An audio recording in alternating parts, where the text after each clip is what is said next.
Bonjour ou bonsoir selon l'endroit où vous nous suivez. Depuis quelque temps, le Burundi est en période électorale. Au Congo, c'est pour l'année prochaine et au Rwanda, ce sera l'année suivante, en 2017.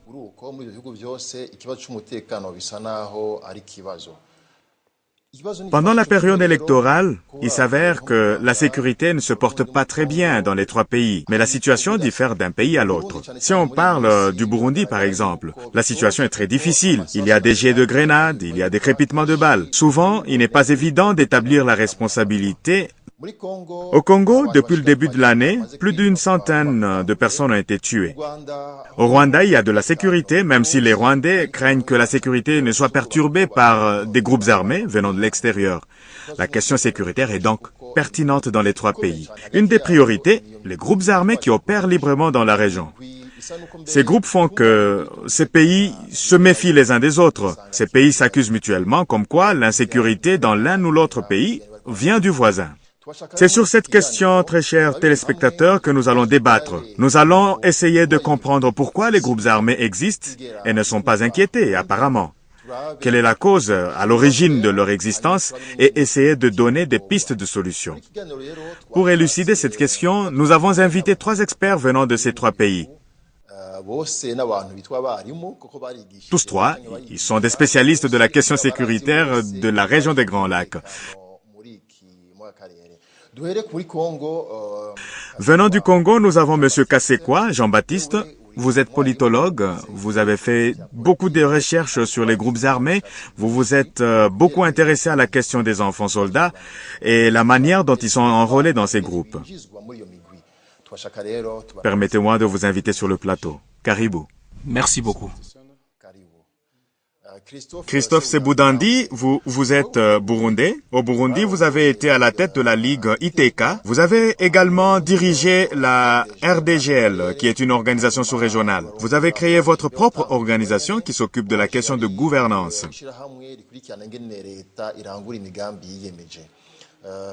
Christophe Sebudandi, aujourd'hui vous êtes à la tête de Gradis, une organisation qui s'intéresse à comprendre ce que la population pense de la manière dont elle est gouvernée. Bienvenue, Christophe. Merci. La 3e personne qui est avec nous, c'est Gassana Ndoba. Vous êtes rwandais. Vous étiez en Belgique où vous avez passé à peu près 20 ans. Avant de rentrer dans le pays, vous vous êtes fait connaître en appelant la communauté internationale d'agir le plus tôt possible avant que l'irréparable ne soit commis en 1994. Mais malgré votre appel, l'irréparable n'a pas été empêché.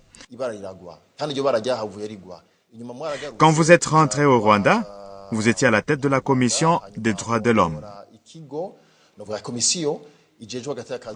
J'espère que je ne me trompe pas, c'est ça? Oui, c'est bien ça, monsieur. Merci. Je voudrais commencer avec le Congo. Jean-Baptiste, pourquoi les groupes armés ne peuvent pas être démantelés complètement aujourd'hui? On ne peut pas dire que ce groupe ne peut pas être démantelé aujourd'hui. Mais ce que nous observons et qui nous surprend, c'est que depuis 1997, 2004, 2008, tu trouves des jeunes qui se sont fait enrôler 3, 4, 5 fois dans ces mêmes groupes armés. Ils ont été réintégrés dans l'armée nationale, mais après un certain temps, ils quittent l'armée nationale et retournent dans ces mêmes groupes. Eh bien, ils se font inscrire dans le programme de réinsertion. Après, ils quittent le programme pour retourner dans ce groupe. C'est comme si entrer dans les groupes armés est un peu plus lucratif pour eux que de s'inscrire dans un programme de réinsertion ou de réintégrer l'armée nationale.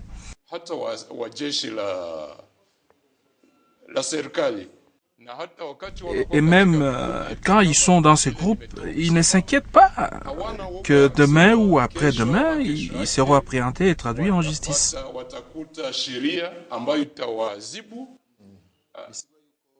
Donc, si on comprend bien, il y a là un problème d'impunité. Monsieur Christophe Sebudandi, en se basant sur la situation au Burundi et en comparaison avec la situation au Congo, à part ce que Jean-Baptiste Kasekwa venait de dire tout de suite, comment peut-on expliquer que ces groupes ne sont pas démantelés?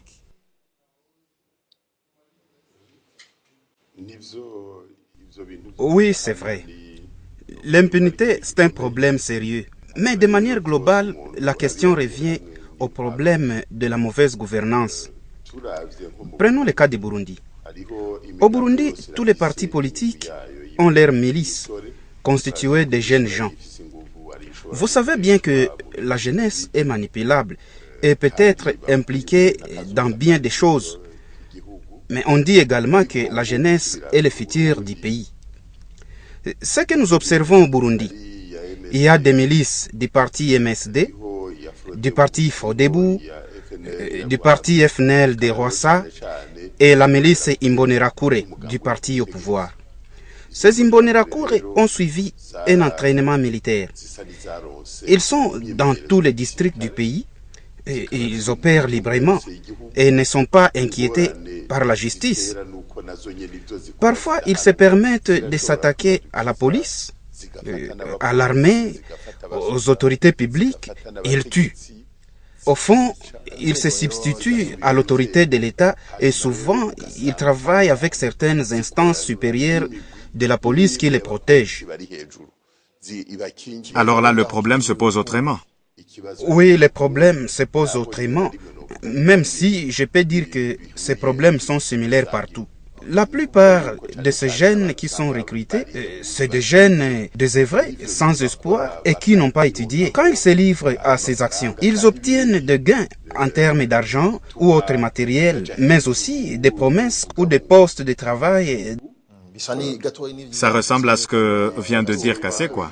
Oui, c'est vrai. On leur promet des postes et de bien vivre. Je vois. Permettez-moi qu'on aille au Rwanda. Ndoba, vous, en tant que Rwandais, on entend parler des FDLR.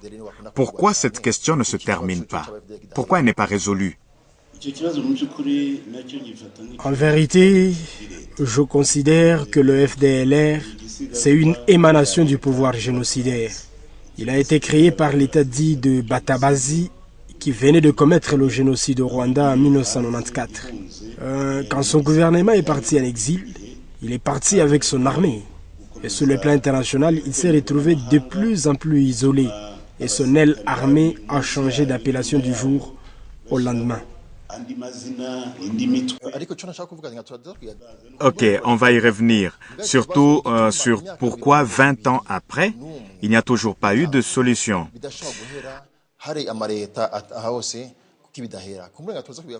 Mais en attendant, je vous invite d'écouter ce que disent quelques Rwandais et quelques Congolais par rapport aux questions sécuritaires qui touchent à leur propre pays.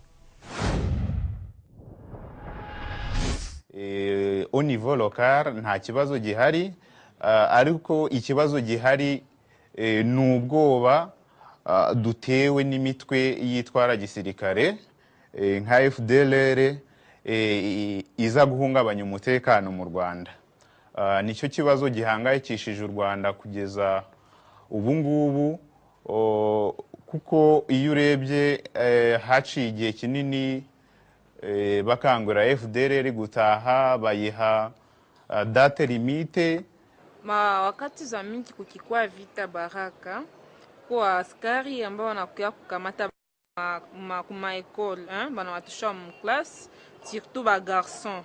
Bana watusha ba garçon bale benye ko na âge yenye ko un peu élevé, bana watusha bana wapeleka, bana ba recruter male ma groupe armé, bana wapatia na mabunduki pour que nao bako napigana sa vita. Pourtant que ni wanafunzi wenyewe walikuwa wabizoea hata. Wakati wanarudi, unajua wamoja wanajifasiria wakisema kama ukosefu wa kazi ndio lituma wanaenda ndani ya kijeshi, na wengine ni wale ambao walitwaliwa par force, na waliwatwala kwa kingufu na wakabeba ndani ya jeshi. Madhara inakuwa mingi ndani ya jamii na hasa ndani ya komunote ambamo wale watoto wataenda kuishi, kwa sababu ikiwa wafuatilie wale watoto walitoka katika jeshi na yengine akili ambao wakupata ndani ya majamaa zao, na inaleta tatizo ndani ya komunote ndani ambamo wanaishi. Merci beaucoup à ces Rwandais et Congolais pour leur témoignage. Alors, comme vous avez entendu, il y a des problèmes sérieux. Vous, en tant que Rwandais, Burundais, Congolais qui connaissez cette région, en écoutant ces témoignages, quelles sont selon vous les préoccupations de la population? Ils sont préoccupés par la sécurité. Parce que si nous prenons le cas du Burundi, beaucoup de personnes sont en train de fuir le pays et quand tu leur poses la question, ils vont te dire qu'ils ont peur. Il y a des personnes qui circulent toute la nuit à leur domicile, qu'ils voient des gens qui suivent des entraînements militaires, qu'ils entendent dire qu'il y a des gens qui gardent des armes chez eux. Et d'ailleurs, certains disent les avoir vus.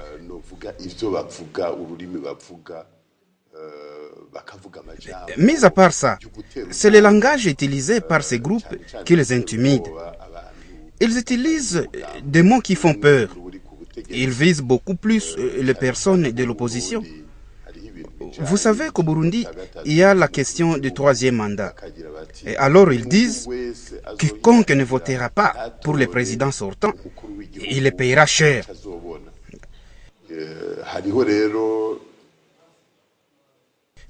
Il y en a qui brandissent la menace ethnique alors que certains Burundais avaient déjà commencé à dépasser ces problèmes ethniques. Ils disent, il y a une ethnie qui veut combattre l'autre, soyez vigilants.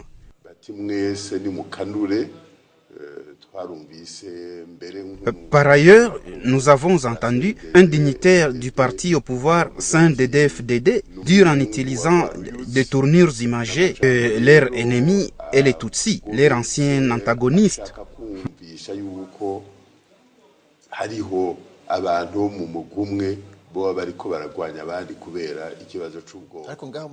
En vous écoutant, on dirait que c'est juste un seul côté qui a des problèmes.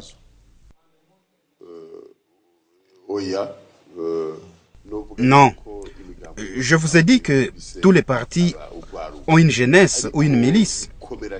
Mais la question devient cruciale quand c'est la jeunesse du parti au pouvoir. Elle peut se permettre et tout parce qu'elle est protégée par le pouvoir. Je dirais même parce qu'elle pense qu'elle est au-dessus de la loi. Et vous, Ndoba, quel est votre point de vue?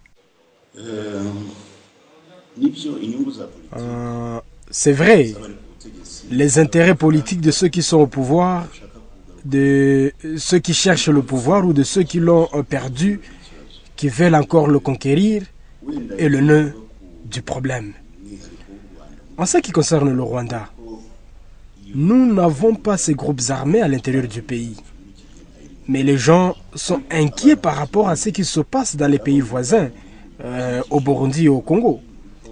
Ils savent que de temps en temps, il y a des rebelles qui traversent, souvent en provenance du Congo. Ils jettent des grenades dans les villes, dans les marchés.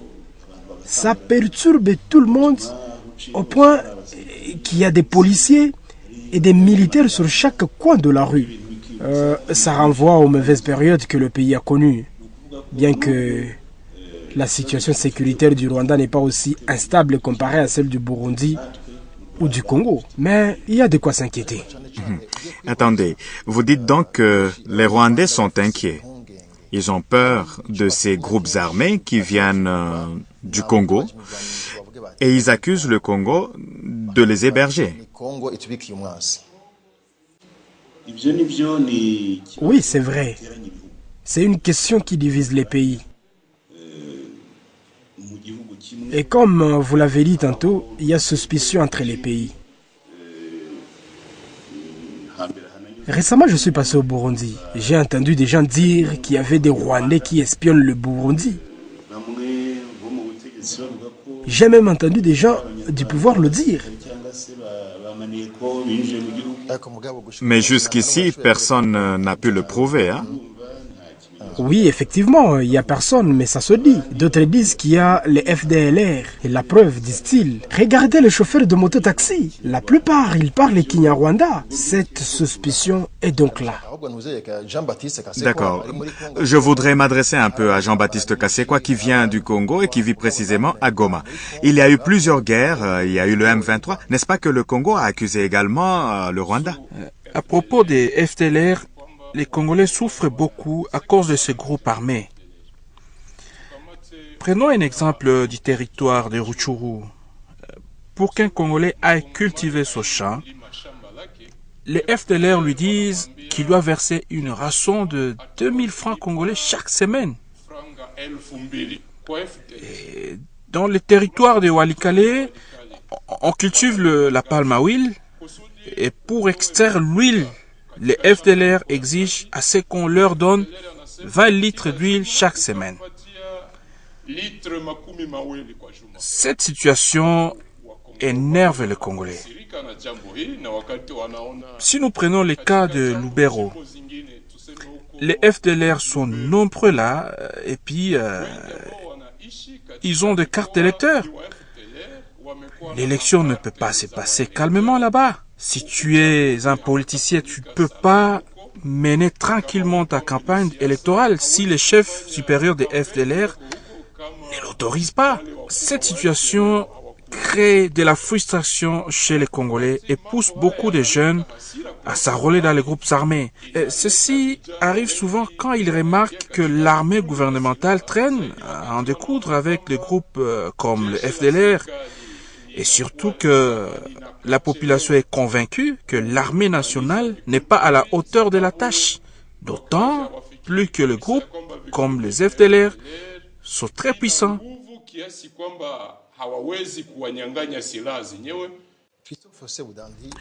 Christophe Seboudandi, mettons de côté les problèmes internes de chaque pays et focalisons sur ce qu'ils ont en commun.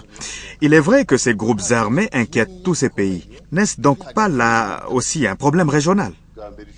Ce que je peux dire à propos de ces trois pays, nous avons pu constater qu'à chaque fois qu'il y a un problème dans l'un ou l'autre pays, tous sont contaminés. Pourtant, nous avons beaucoup de choses en commun qui font que, des fois, quand les conflits éclatent dans un pays, les habitants de l'un ou l'autre pays s'identifient à ces conflits et sentent l'obligation de prendre parti dans un conflit qui se passe en dehors de leurs frontières.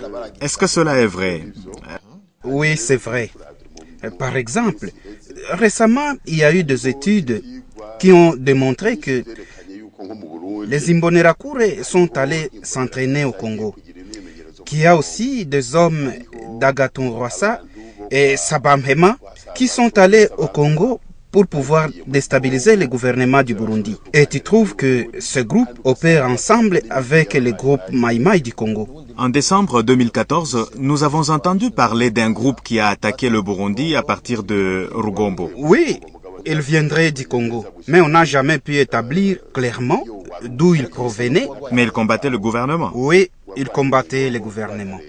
Ne pensez-vous pas que ce soit une rébellion interne qui veut mener une lutte armée contre le gouvernement? Jusqu'ici, les renseignements ne l'ont pas prouvé, mais il y a beaucoup de gens qui pensent que c'est le gouvernement qui est derrière cette action et qui aurait envoyé ces gens et qui par après les aurait tués.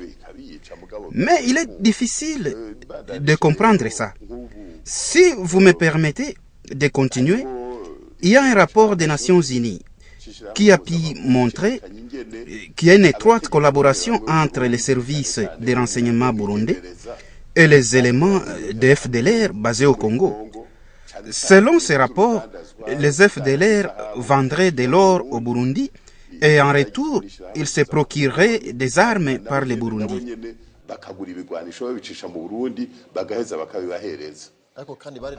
N'est-ce pas que ce rapport pointe aussi du doigt certaines personnes de l'opposition? Oui. Si on revient aux événements récents, il y a beaucoup de personnes qui se sont réfugiées au Congo, en Tanzanie et au Rwanda.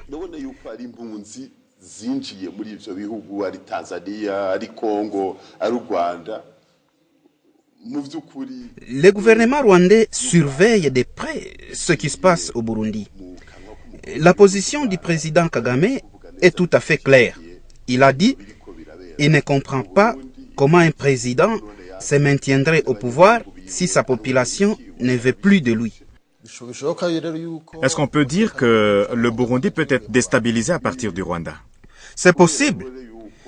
Il y en a qui disent si les Interahamwe peuvent collaborer avec le gouvernement du Burundi, n'est-ce pas pour eux un moyen de trouver comment attaquer les Rwandais à partir du Burundi? À part ce qui est raconté au sein de la population, personne n'a jusqu'ici pu prouver cette présence des Interahamwe au Burundi.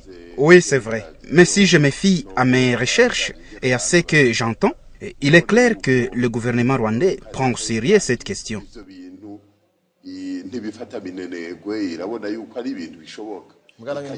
Est-ce à dire que c'est sûr qu'il y a des Interahamwe au Burundi? Ça, je ne saurais pas l'affirmer. Mais il se peut que le gouvernement rwandais décide de soutenir quiconque voudrait s'en prendre au gouvernement burundais comme mesure de dissuasion. Ndoba, qu'est-ce que vous en pensez, vous? La leçon que l'on peut tirer de cette situation est que chaque fois qu'un gouvernement doit quitter le pouvoir, qu'il a eu comme conséquence du processus démocratique, il fait recours à ces groupes-là pour faire entrave au processus électoral et au partage de pouvoir qui en découle.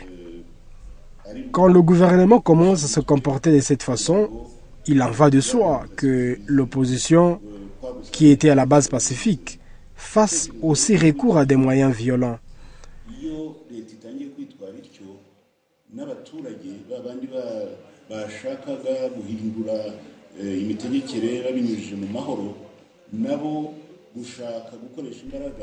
C'est pourquoi il est important que la sous-région, la communauté internationale et notamment les Nations Unies se mobilisent pour arrêter ça avant qu'il ne soit trop tard.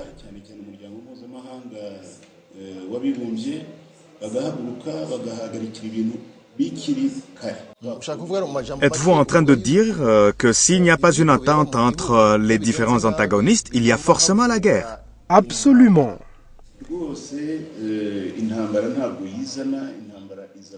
Il y a la guerre quand tous les moyens pour faire entendre sa voix ont été épuisés.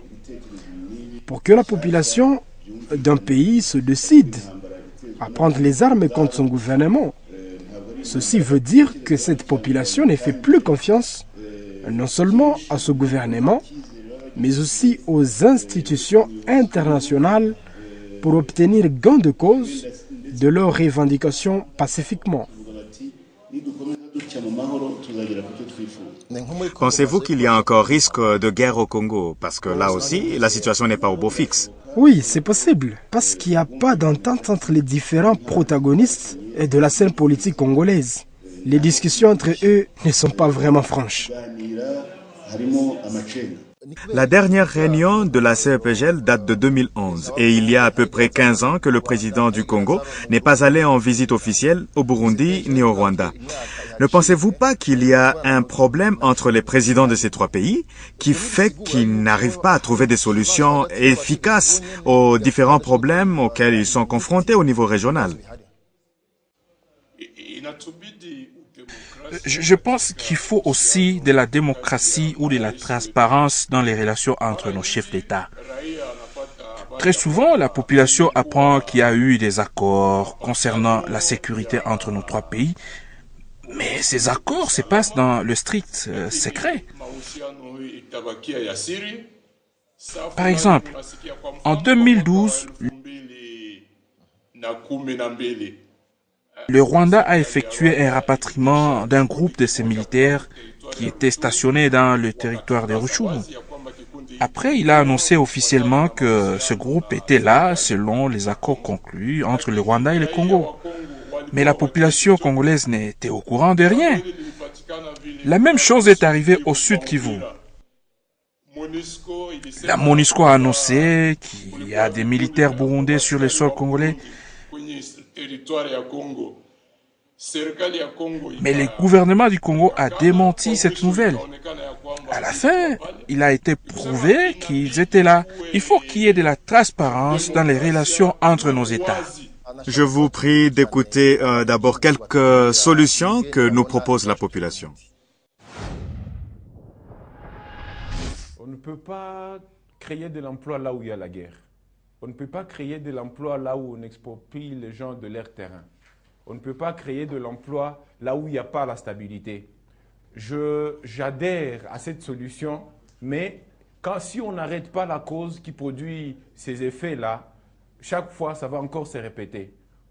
Pour mon humble avis, je pense que la meilleure contribution qu'il fallait faire dans la région, c'est d'abord imposer la paix au niveau de la RDC. Après la paix, on pourra créer des projets de développement, on pourra créer de l'emploi pour les jeunes. Que ce soit au Rwanda, que ce soit à l'est de la République démocratique du Congo, mais aussi au Burundi. Et je crois que développer des programmes vigoureux de prise en charge des traumatismes qui constituent un voile qui couvre cette région, il faudrait voir comment intégrer ça dans ce programme parce que, en fait, les traumatismes inhibent les capacités de création.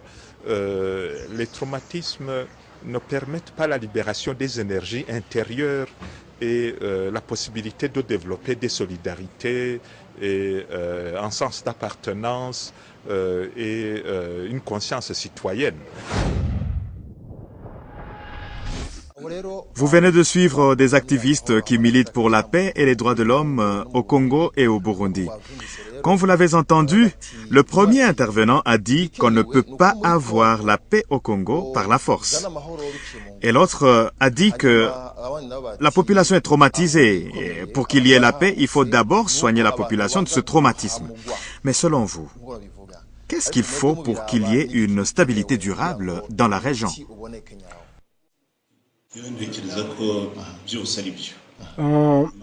Tout ce que les intervenants disent est vrai. La paix est le fondement du tout. C'est un besoin élémentaire. Il faut la paix pour que les combattants de ces groupes armés réintègrent la société. Mais la paix ne suffit pas par elle-même. Il faut qu'elle soit appuyée par la bonne gouvernance,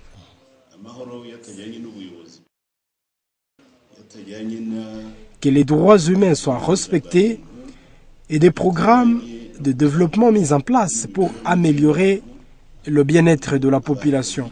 Quand cela manque, certains vont continuer à rejoindre les groupes armés.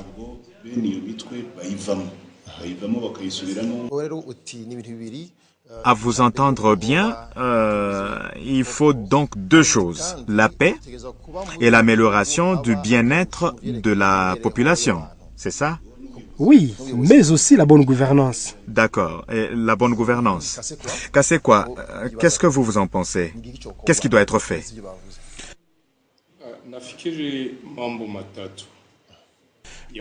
Je pense qu'il y a trois raisons.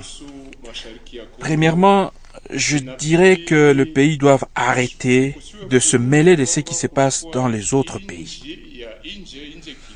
Par exemple, quand un pays décide d'aller neutraliser les groupes armés sur le sol congolais, des jeunes Congolais se sentent investis d'une responsabilité de défendre leur pays de l'agression et rejoignent ainsi les groupes armés.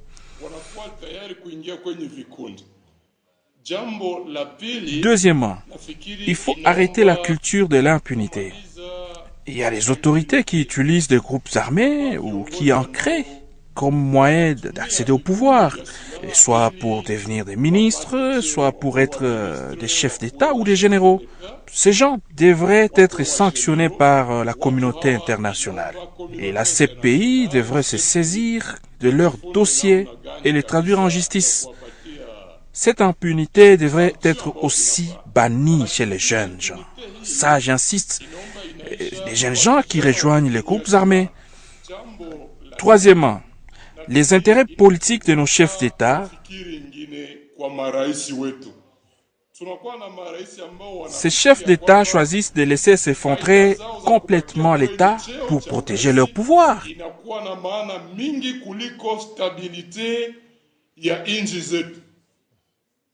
Ces chefs d'État sont prêts à réprimander sévèrement des jeunes qui manifestent pacifiquement pour leurs droits et qui demandent à ce qu'il y ait alternance de pouvoir. Merci beaucoup, Jean-Baptiste Kasekwa. 3 choses sont à retenir de ce que vous venez de dire. 1.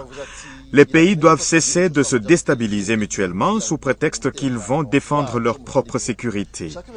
La deuxième chose, que la culture d'impunité soit éradiquée. Et la troisième, la population doit changer de comportement. Sebudandi, il y a ceux qui disent que le Congo est victime de ses propres richesses.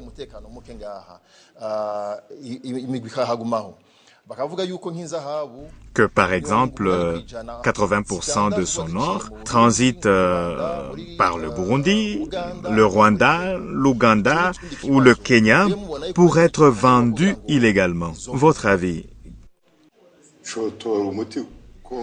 Écoutez, si le Congo pouvait être un État au vrai sens du terme, avec des institutions qui fonctionnent bien, un État qui se suffit à lui-même, qui respecte les lois, je crois que les choses seraient différentes. Par ailleurs, cette question ne concerne pas le Congo seulement. Là, vous parlez des problèmes internes du Burundi, mais je voudrais qu'on revienne sur les rapports entre les États. Si on dit que l'or du Congo passe par le Burundi, ou que l'or, le bois passe par l'Ouganda sans l'accord préalable de l'État congolais, ne pensez-vous pas que le Rwanda, le Burundi devraient faire quelque chose? Si vous observez ce qui se passe au Burundi, ça se voit que là aussi, il y a des gens qui se croient au-dessus de la loi. Oui, c'est vrai. Les États devraient trouver comment fonctionner ensemble. Mais cela n'est possible que s'il y a le respect de la loi. Or, la loi n'est pas respectée dans ces États. C'est de la responsabilité d'un État de surveiller ses frontières. Par exemple, cette question de l'or qui traverse au Burundi, ce n'est ni le Rwanda ni le Burundi qui vont les chercher au Congo. Dans le passé, pendant la guerre, ils se seraient servis.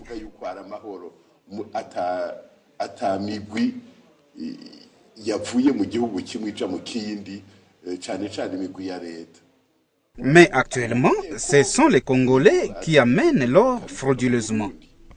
Je vais m'adresser un peu à Ndoba. Tous ces États sont membres de la CIRGL. N'y a-t-il pas moyen, à travers la CIRGL, d'empêcher ce trafic illégal en interdisant dans un pays la vente des ressources acquises frauduleusement? Il y a un pas qui a été franchi depuis l'instauration de la conférence des pays des Grands Lacs. Ils ont mis sur pied des règles qui régissent le commerce des ressources d'un pays à l'autre. Mais il faut noter que la sécurité d'un pays est du ressort de son propre État. Aucun pays ne peut garantir la sécurité d'un autre.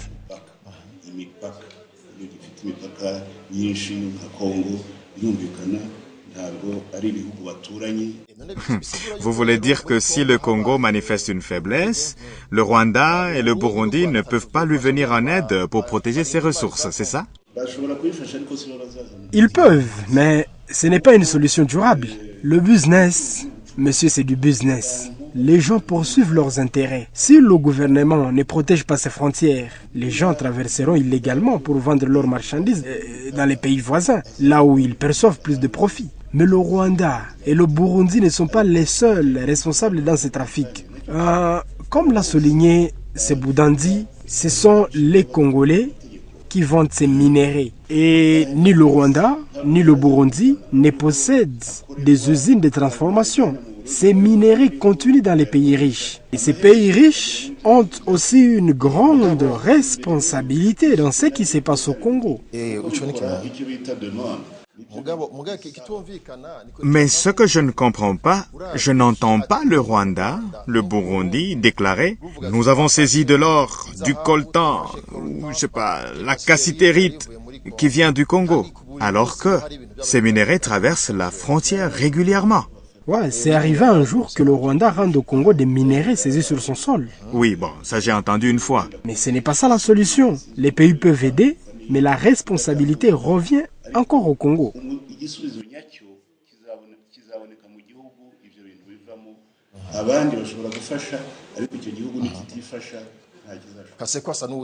Kasekwa veut dire quelque chose. Je vois qu'il n'est pas d'accord. Je ne veux pas dire que je ne suis pas d'accord avec mes collègues. Ce qu'ils disent est tout à fait vrai. Le Congo a la responsabilité de protéger ses frontières, de protéger ses mines à Walikale, Ituri, au Maniema.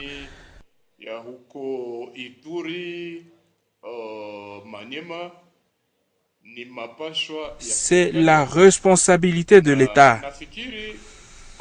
L'accord d'Addis Abeba était un bon accord parce que il établissait les responsabilités de chaque pays.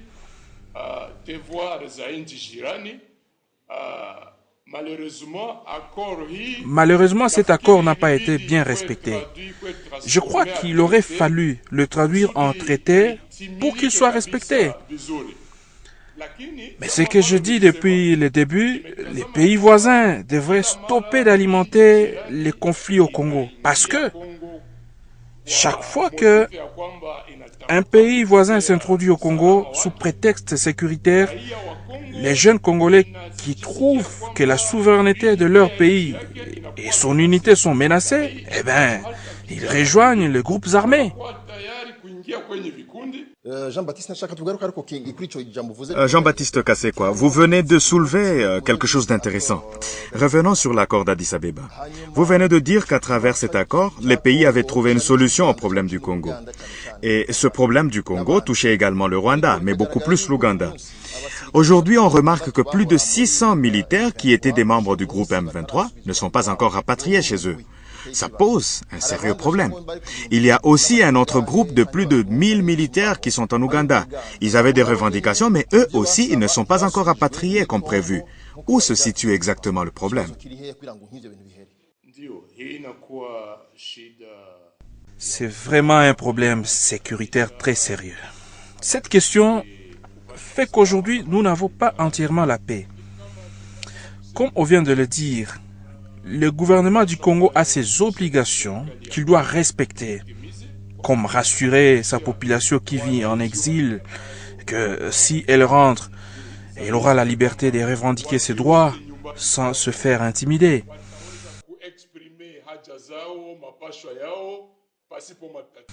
Mais quand ils verront que le groupe de jeunes manifeste pour réclamer les écoles et bien d'autres choses, et que le gouvernement répond violemment, cela n'encouragera pas les exilés de rentrer au pays.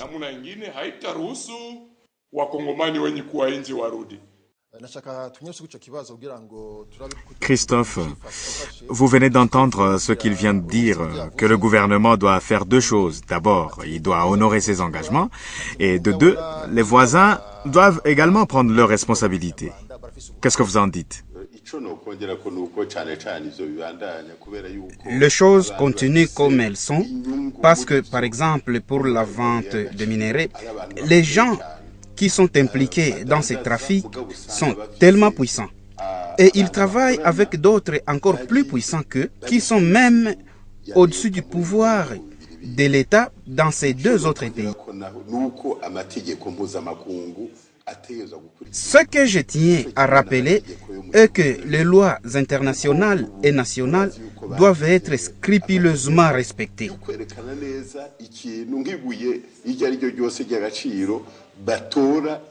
On sait qu'ils ont mis en place des mécanismes de traçabilité des minéraux.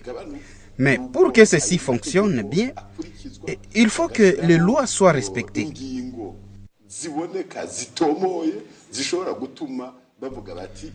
Ça a toujours été difficile à cause des intérêts de certaines personnes très puissantes.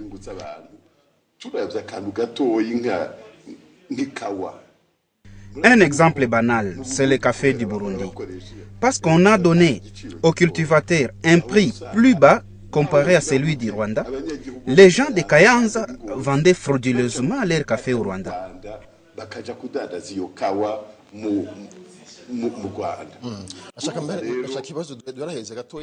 D'accord. Revenons à la question sécuritaire. Nous avons largement parlé de la question des groupes armés.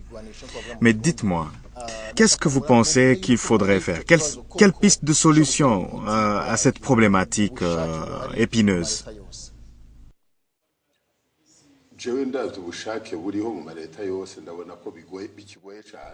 La question est difficile. Pour le cas du Burundi, il ne peut y avoir solution à moins que le gouvernement actuel change.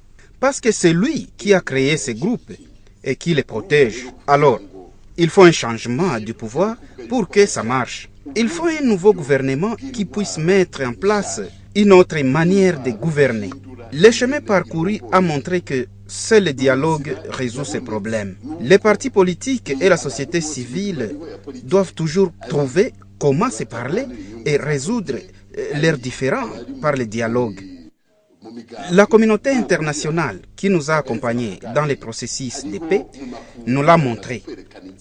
Aujourd'hui, le problème au Burundi, c'est d'organiser des élections transparentes. Alors, pour y arriver, il faut d'abord désarmer ces groupes, mais ça ne suffit pas. La question qui se pose revient à trouver comment ces groupes doivent être éradiqués définitivement. Pensez-vous vraiment qu'il y aura une solution alors qu'il y a des milliers de jeunes qui sont au chômage?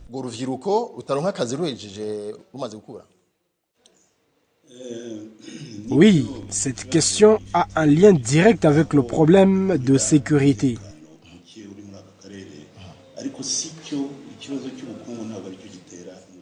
Mais en soi, la question, ce n'est pas le chômage. Le problème, c'est la gouvernance.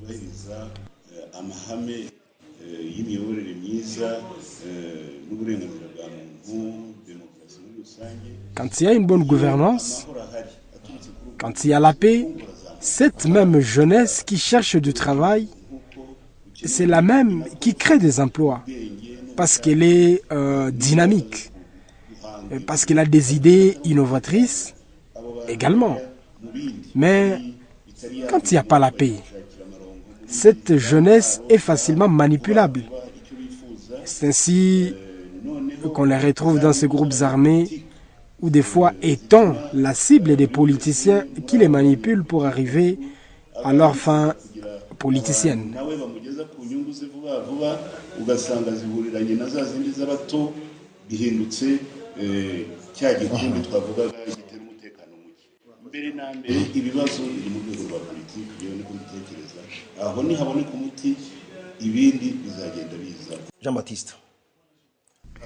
Jean-Baptiste, pensez-vous qu'il y aura la paix au Congo alors qu'il y a des gens qui ne savent même pas comment joindre les deux bouts du mois?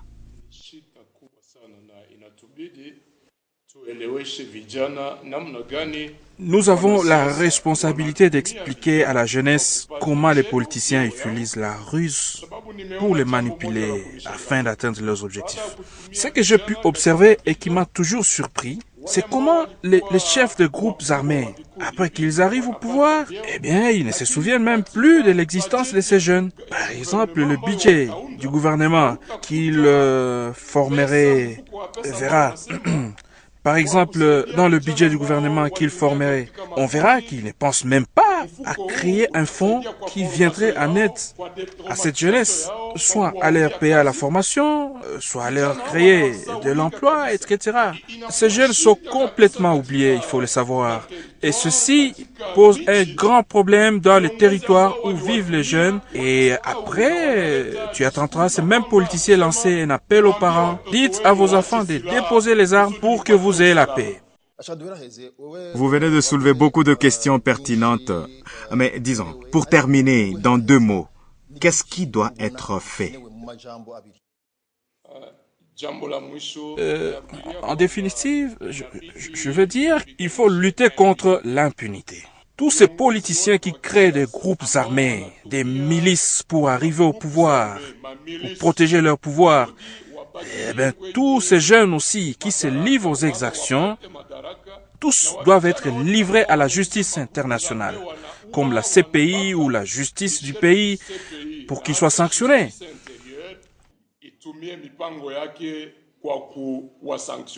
Deuxièmement, il faut la restauration de l'autorité de l'État, surtout ici chez nous au Congo.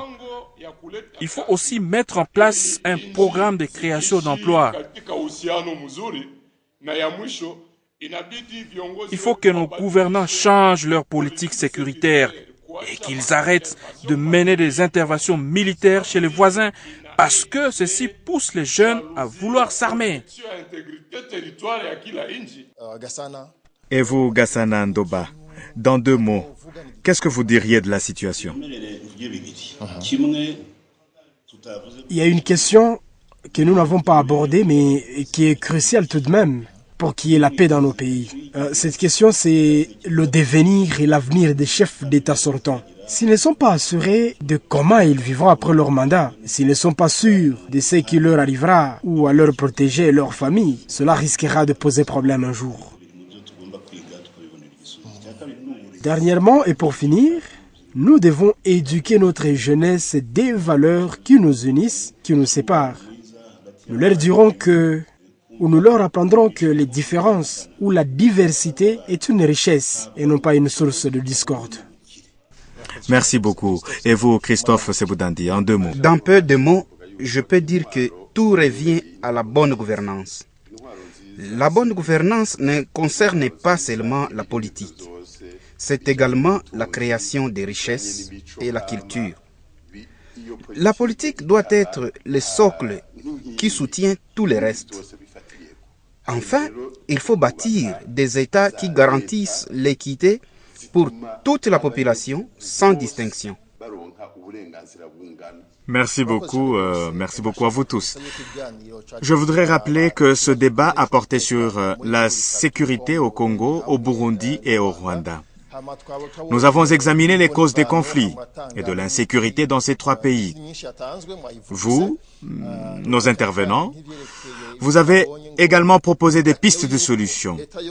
Vous avez souligné le fait que chaque État doit bâtir des institutions solides pour assurer la sécurité dans ses frontières et à ses frontières. Vous avez aussi mentionné que ces pays doivent travailler ensemble pour trouver des solutions durables.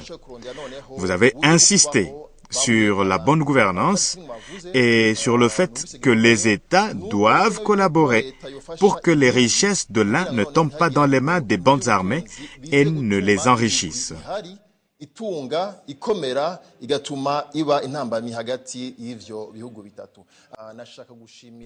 Je voudrais remercier Kasekwa Jean-Baptiste. Vous êtes professeur à Goma. Merci d'avoir répondu à notre invitation. Merci beaucoup. Je voudrais aussi remercier Christophe Seboudandi. Vous êtes burundais, vous venez du Burundi. Votre contribution a été très appréciée. Merci beaucoup. Moi aussi, je vous remercie. Je voudrais également remercier Gassana Ndoba, qui vit au Rwanda. Nous avons apprécié votre contribution. Merci beaucoup. Merci de m'avoir invité. Je voudrais vous remercier également, vous tous qui avez suivi ce débat avec une grande attention. Également, je remercie ceux qui ont participé en ayant envoyé des messages. Je voudrais vous rappeler qu'il y aura un autre débat ayant pour thème la bonne gouvernance et l'alternance politique. Merci beaucoup pour l'intérêt que vous avez pour cette série d'émissions. À la prochaine.